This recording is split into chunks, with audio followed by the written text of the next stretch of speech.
Halo semuanya, saya Ferianul Rizky. Di video sebelumnya kita sudah belajar tentang konsep dasar algoritma insertion sort. Sekarang kita akan bahas pseudocode sebagai pondasi kode program, karena kita akan mengubah konsep dasar menjadi kode program. Jadi langsung saja kita mulai. Di sini kita punya beberapa pilihan untuk menulis kode ke dalam bahasa pemrograman yang sudah umum kita kenal seperti C, C++, Java, Python, atau bisa juga ke bahasa pemrograman berbasis web seperti JavaScript, PHP, atau Ruby.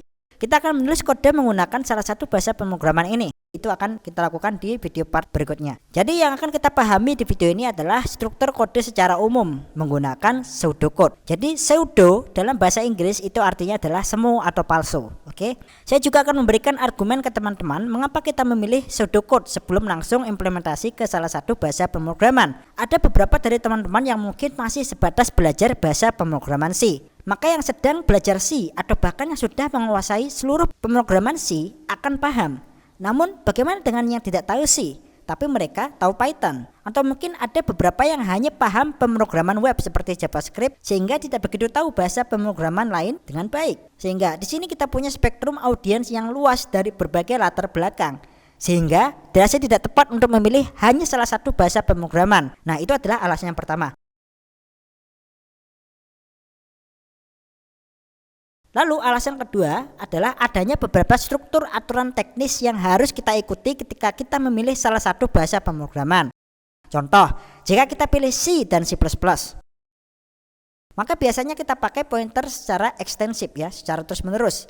Dan itu tidak ada di dalam bahasa pemrograman lain. Atau jika kita pakai Java atau JavaScript, maka kita harus gunakan konsep orientasi objek atau OOP seperti kelas dan teman-temannya ya, yang mungkin tidak diketahui oleh seseorang yang terbiasa dengan pemrograman C. Nah, seseorang yang tahu C mungkin tidak tahu konsep kelas. Namun tentu saja teman-teman, orang yang tahu C++ akan mengenal konsep OOP seperti inheritance, objek, dan kelas. Umumnya teknis spesifik masing-masing bahasa pemrograman dapat membuat kode menjadi rumit. Nah, setelah tahu konsep, barulah implementasi ke bahasa pemrograman apapun yang kita sukai.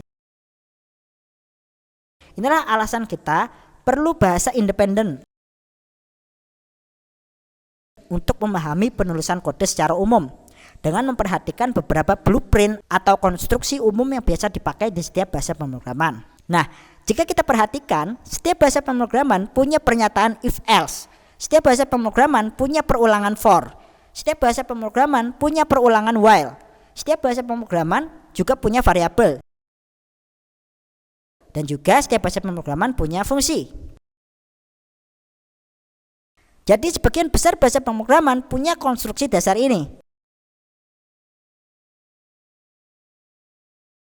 Jadi kita tinggal pakai konstruksi dasar yang dimiliki setiap bahasa pemrograman untuk dituangkan ke konsep algoritma. Kita tulis kode ke dalam blueprint atau format umum yang disebut pseudocode. Nah, di sini saya akan jelaskan beberapa detail tentang pseudocode. Alasan kita tidak menggunakan bahasa pemrograman tertentu adalah untuk menghindari detail teknis dari bahasa pemrograman. Mungkin saja teman-teman hari ini kita sebatas hanya mahir pemrograman C. Kita tidak tahu kemudian hari kita sudah tiba-tiba pandai bahasa Python gitu ya. Sementara konsep algoritma dan struktur datanya itu akan tetap sama dari waktu ke waktu. Dengan alasan seperti itu, kita hanya perlu mengingat konstruksi sederhana yang biasa dipakai dalam bahasa pemrograman untuk memahami konsep kerja dari algoritma. Nah, di sini saya telah membaca banyak buku teks dan blog tentang bagaimana baiknya menjelaskan kode pemrograman kepada orang awam. Nah, sumber terbaik yang saya temukan adalah dari buku ini teman-teman, yang berjudul Introduction to Algorithm. Ini adalah buku yang banyak dipelajari di sarjana maupun pasca sarjana.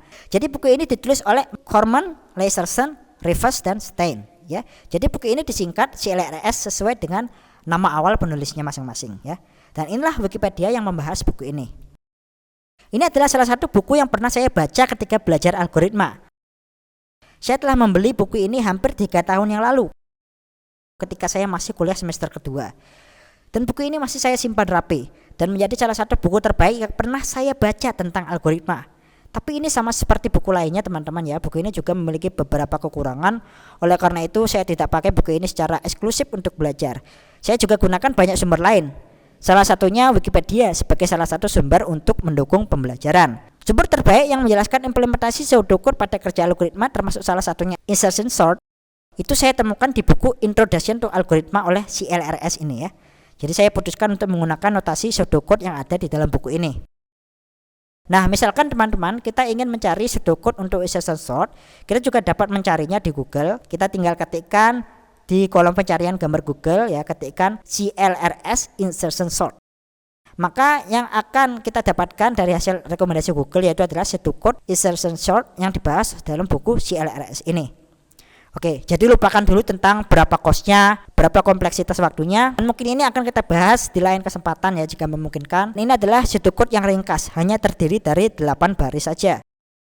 Oke, jadi sampai di sini dulu untuk pembahasannya. Kita akan lanjut ke video berikutnya. Jadi terima kasih sudah menonton, sampai jumpa di video berikutnya.